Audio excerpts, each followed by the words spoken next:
पन्नालाल शाक्य जी, जिनकी शैली अद्भुत,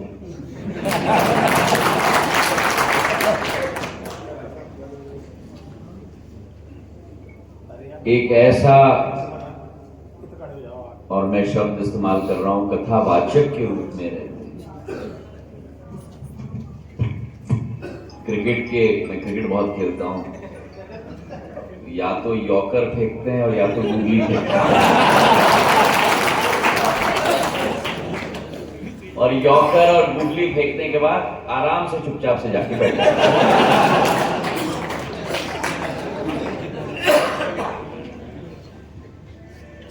मंच पर आसीन राधेश्याम पारीक जी, हमारे जिलाध्यक्ष धर्मेंद्र सिकरवार जी, हमारे अपने नर्मदा शंकर भार्गव साहेब, बाबूलाल शर्मा जी, अरुण चतुर्वेदी साहेब, जिनके साथ बहुत लंबा सफर हमने ग्वालियर और गुना दोनों में तय किया है, अशोक शर्मा जी, वीरेंद्र भार्गव जी, रजौरिया साहेब, प्रवीण आदित्य साहेब, लखन शास्त्री साहेब, मेरे अपने भोलानाथ तिवारी साहेब,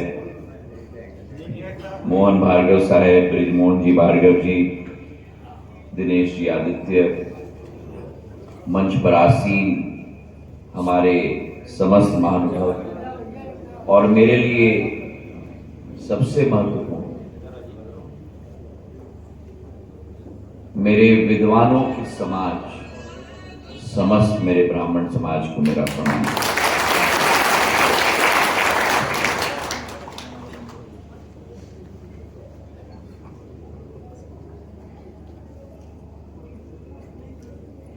अगर इस पृथ्वी पर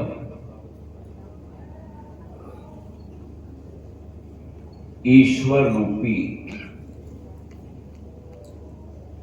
कोई इंसान है तो वो मेरा ब्राह्मण समाज है।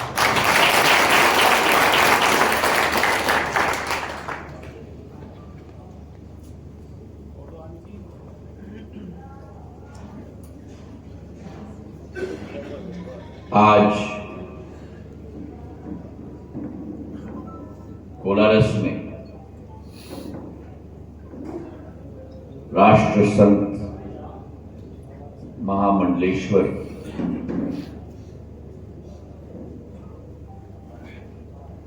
हमारी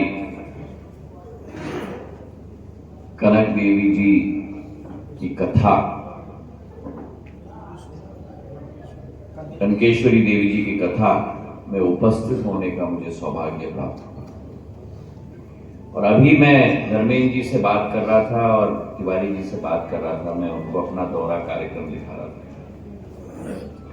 आज ही हमारी 10वीं सभा है और इसके बाद 2 और सभाएं हैं।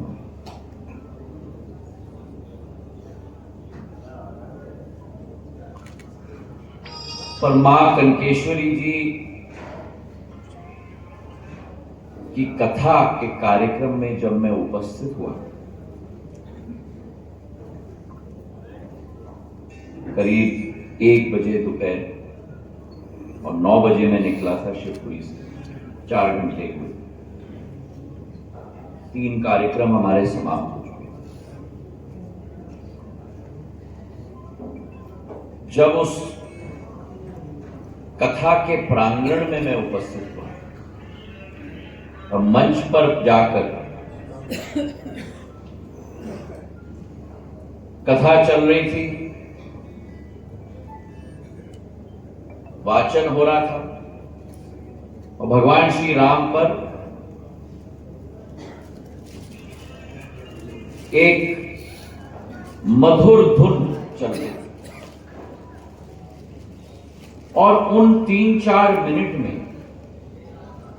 मैं इतना मग्न हो गया कि मंच पर खड़े होकर ही उस धुन में भगवान श्री राम की पूजा अर्चना कर कर हाथ ऐसे करके आंख बंद करके जनता के समक्ष में खड़ा।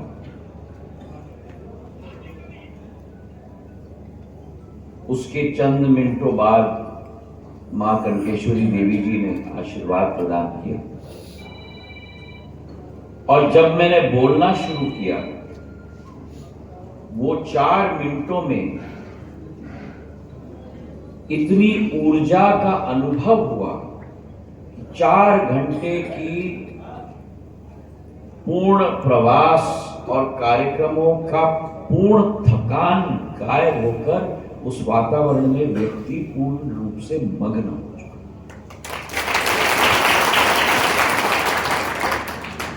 और जब मैंने बोला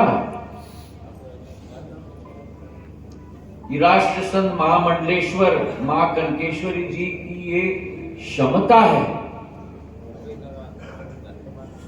आराधना की कि हम जैसे साधारण इंसानों को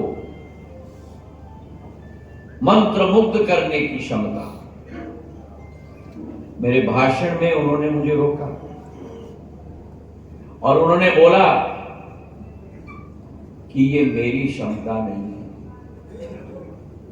ये भगवान श्री राम की क्षमता है।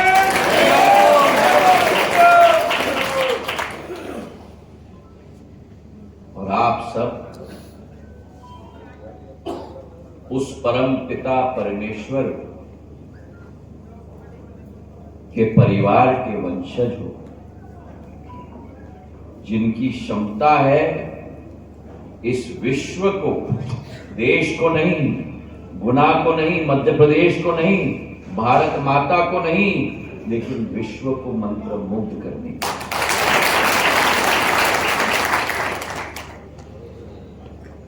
पिछले बार गुना में भार्गव साहब के साथ, शास्त्री जी के साथ मुझे सौभाग्य मिला समाज के एक कार्यक्रम में उपस्थित। क्या इतिहास है हमारे समाज का।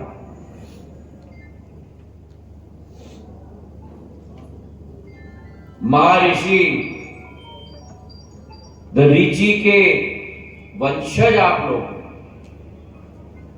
जिन्होंने अपने पूरे जीवन का बलिदान दे दिया भगवान शिव की आराधना करते हुए, और जब सामने असुर आए तो अपने हड्डियों को भी दान कर दी उनका विनाश करने के लिए।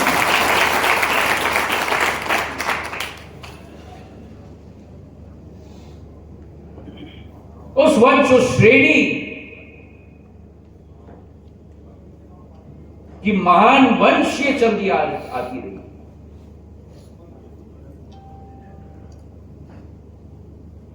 अब तो आधुनिक युग आ गया,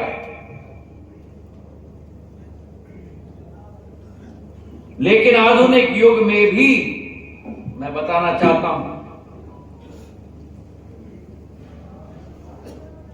ब्राह्मणों और संतों का स्थान ऊपर है और हम जैसे सामान्य मानवी का स्थान नीचे है।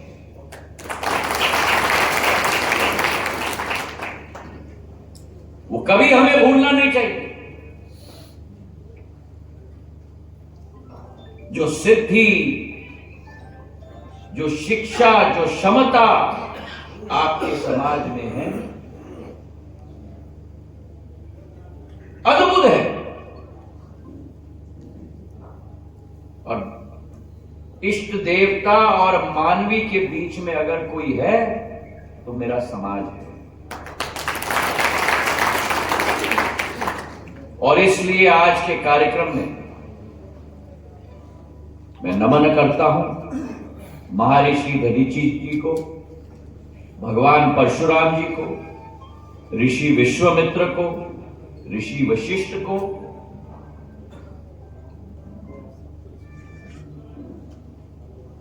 ये वो धरती है, ये वो जमीन है जिसने इतने महान भगवान और ऋषियों को जन्म दिया है।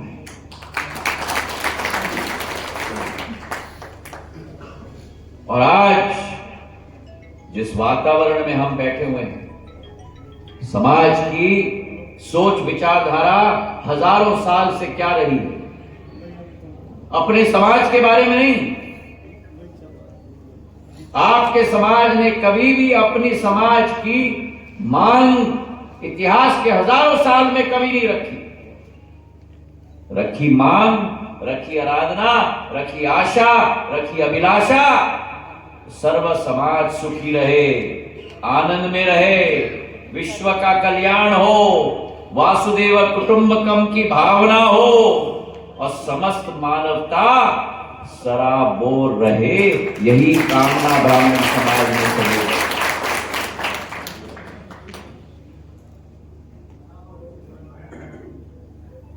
आप मार्गदर्शक हो, देश को, समाजों को राह दिखाने वाले आप हो। और इसलिए आज जब इस सामाजिक सम्मेलन में हम उपस्थित हैं, आपके समाज के प्रबुद्ध जनों ने देश के अखंड इतिहास के कण कण में रास्ता दिखाया है। आजादी की लड़ाई में चाहे मंगल पांडे जी की हम बात करें, चंद्रशेखर आजाद जी की बात करें, बाल गंगाधर तिलक की हम बात करें,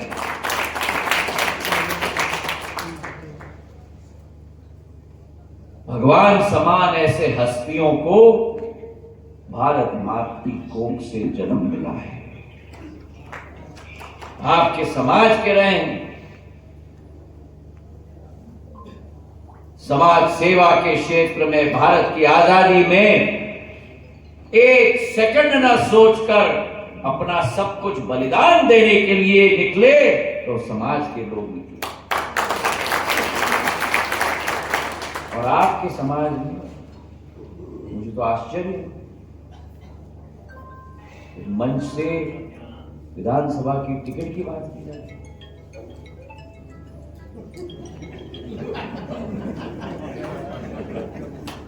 आपके समाज ने इस देश का नेतृत्व किया है। आजाद भारत में मोरारजी देसाई जी, नरसिम्हा राव जी, अटल बिहारी वाजपेयी जी प्रधानमंत्री बने हैं। देश का मार्ग प्रशस्त किया है,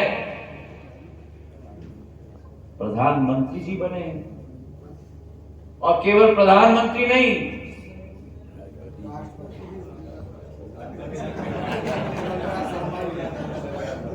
और उस लिस्ट में वेंकट रमन जी हो, वीवी गिरी जी हो, शंकर दयाल शर्मा जी हो और मेरे अपने प्रणब मुखर्जी साहब हो, चारों के चार देश के राष्ट्रपति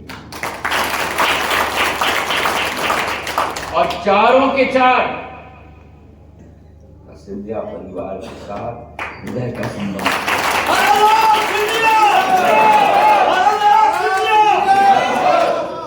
शंकर दयाल शर्मा जी मेरे परिवार के सदस्य, मेरे पूज्य पिताजी के साथ हृदय का संबंध। वेंकट रमन जी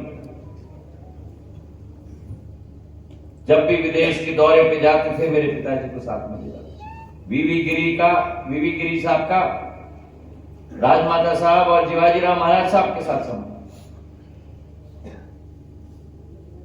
और हमारे प्रणब मुखर्जी साहब का तो सिंधिया परिवार की 3 पीढ़ी, मेरी आजी अम्मा से मेरे पिता पूज्य पिताजी से मेरे तक।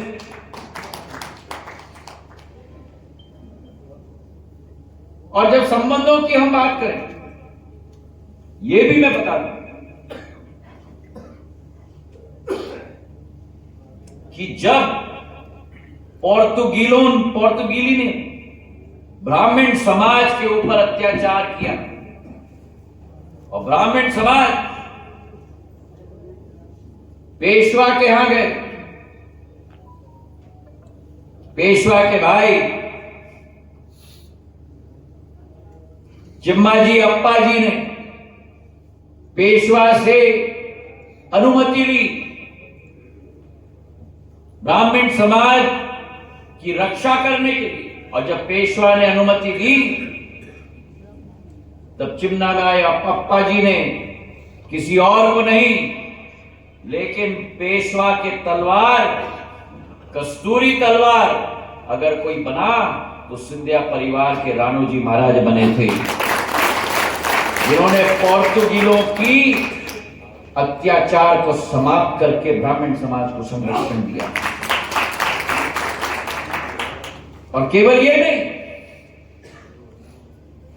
लेकिन जब महान योद्धा, अपराजित योद्धा बाजीराव पेशवा महाराष्ट्र से मालवा की तरफ कूच निकले, खंडवा खरगोन में बीमार पड़े, उनका देहांत हुआ, तो आपको भी आश्चर्य होगा, आप गए हो कि नहीं मुझे नहीं मालूम, रावेर खेड़ी में बाजीराव पेशवा की छतरी बनी है, और बाजीराव पेशवा की छतरी रावेर खेड़ी में उनके दाहिने हाथ, उनके जिगर के टुकड़े राणोजी महाराज ने बनाया है।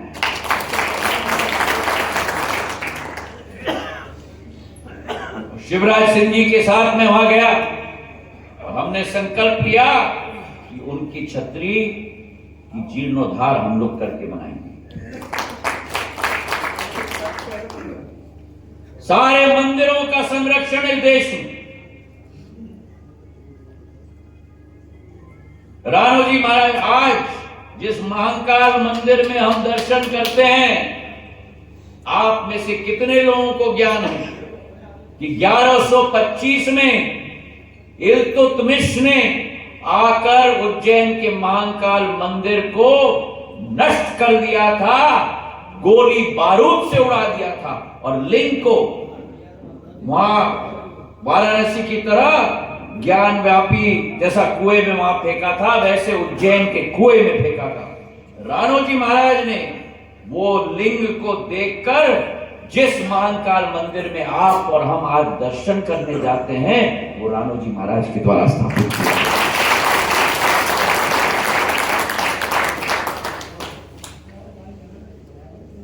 अयोध्या के नवाब ने ब्राह्मणों पे अत्याचार किया था। अयोध्या में, काशी में महाजी महाराज ने जाकर अहिल्याबाई होलकर के साथ सारे क्षेत्र को स्वतंत्र करने का कार्य किया था। और आज भी काशी में सबसे बड़ी घाट जो बनी है वो सिंधिया घाट बनी है, बालाजी घाट है, गंगा महल है, मंदिरों की श्रृंखला है। सोमनाथ मंदिर को मोहम्मद गजनी ने आकर तस्त मस्त कर दिया था, दरवाजे लाहौर ले गए थे। महाजी महाराज ने संकल्प ले लिया था, मैं जाके हिंदू धर्म को दोबारा स्थापित करूंगा, और लाहौर जाके लाहौर में भगवा नाग निशानी झंडा गाड़ के सोमनाथ के द्वार वापस वहां से लेकर आए थे महाजी महाराज। सोमनाथ के पुजारियों को अपने हाथ में पकड़ के दिया, और सोमनाथ मंदिर के पुजारियों ने कहा कि अब तो ये कलंकित हो गए हैं। आज वही द्वार उज्जैन के हमारे गोपाल मंदिर में लगेगा। ये इतिहास है आपके समाज के साथ, मराठाओं का, सिंधिया परिवार का। और आपको मैं बताना चाहता हूं, मेरे समाज के प्रबुद्ध जनों को, आज हम लोगों को पासपोर्ट और हम लोग वीजा लेते हैं विदेश जाने के लिए। महाजी महाराज के समय में जब ब्राह्मण समाज के श्रद्धालु दक्षिण भारत से, महाराष्ट्र से काशी जाते थे, उस जमाने में पिलग्रिम पासपोर्ट, श्रद्धालु पासपोर्ट महाजी महाराज के द्वारा एक एक श्रद्धालु को दिया जाता था कि ये व्यक्ति मराठा सेना के संरक्षण में है, एक बाल भी बाका ना हो जब दक्षिण भारत के इस कोने से काशी के दर्शन करने जाए। ये संबंध रहा है आधुनिक जमाने में, कलयुग के जमाने में ये इतिहास हम भूल जाते हैं। लुप्त हो गई ये इतिहास। क्यों? क्योंकि अंग्रेजों के द्वारा इतिहास भारत में लिखी गई है। उस इतिहास को हमें दोहराना पड़ेगा। जब भारत आर्थिक शक्ति के रूप में प्रधानमंत्री जी के नेतृत्व में उभर रही है, वही प्रधानमंत्री नरेंद्र मोदी भारत को आध्यात्मिक शक्ति के रूप में भी राष्ट्र नहीं विश्व पटल पर उजागर कर रहे हैं। मेरे भाई और बहनों, जितने भी इस देश में आक्रमताएं आए हैं, भूल गए हैं कि भारत माता की कोख से युग युग में एक ऐसा योद्धा जन्म होता है जो भारत की आध्यात्मिक शक्ति को दोबारा स्थापित करता है। 500 साल का सपना, हजारों लोगों की बलिदान, संघर्ष, जिसमें मेरी दादी आजी अम्मा भी शामिल है। राजमाता साहब ने पहले मांग रखी थी जनसंघ के जमाने में कि राम मंदिर वहीं बनना चाहिए। रथ यात्रा में निकली थी। और अभी जब योगी आदित्यनाथ जी से मेरा भी सौभाग्य है कि प्रधानमंत्री जी ने मुझे मौका दिया कि जब अयोध्या में राम मंदिर बन रहा है तो अयोध्या में हवाई अड्डा नागर विमानन मंत्री के रूप में बनाने का मौका मिला। ब्राह्मण समाज के मेरे सभी महानुभाव को मैं कहूंगा, आप जाइए अयोध्या, देखिए, वहां हवाई अड्डा नहीं दिखेगा आपको, वहां मंदिर दिखेगा। और जिस पत्थर से भगवान राम की अयोध्या में मंदिर बनी है, उसी पत्थर से हवाई अड्डा बना। और वही नकाशी दिखेगी आपको, वही सुंदरता और प्रफुल्लता दिखेगी आपको। और हवाई अड्डे के अंदर जाओगे तो वही भगवान राम का इतिहास चारों दीवारों पर हम लोग ने चित्र पेंटिंग के आधार पर देश के कोने कोने से पट्टचित्र हो, कलमकारी हो, हर एक कला को इस्तेमाल करके भगवान राममय कर दिया है पूरे एयरपोर्ट को। मेरे भाई,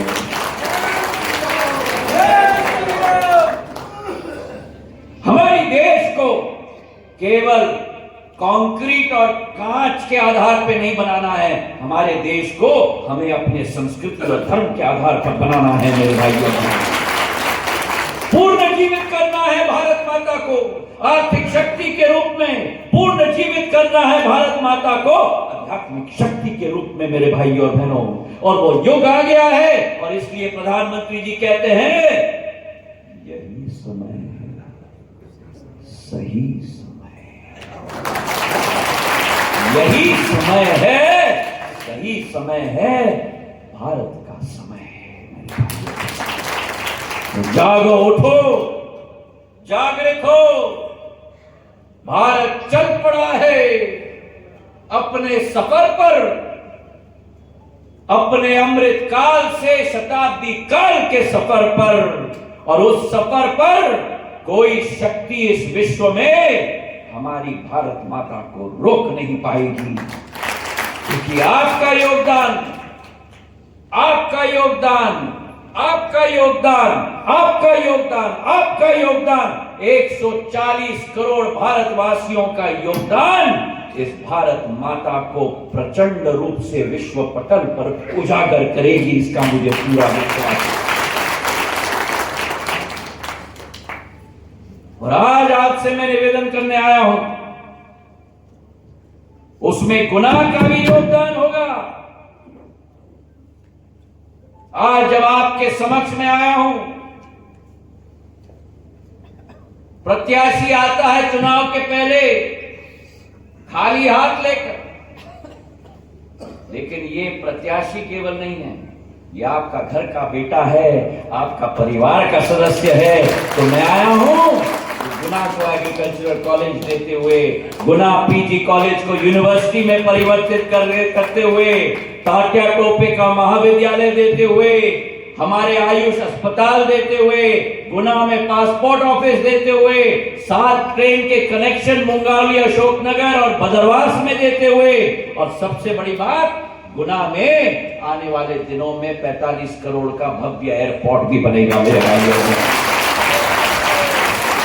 शिवपुरी में एयरपोर्ट बनेगा, गुना में एयरपोर्ट बनेगा, दतिया का एयरपोर्ट बन रहा है, रीवा का एयरपोर्ट बन रहा है, सतना का एयरपोर्ट बन रहा है। जिस प्रदेश में केवल 4 एयरपोर्ट थे, इस साल के अंत तक 10 एयरपोर्ट बन जाएंगे। और ग्वालियर का एयरपोर्ट जो चतुर्वेदी जी ने कहा, आप जरूर जाके देखिएगा।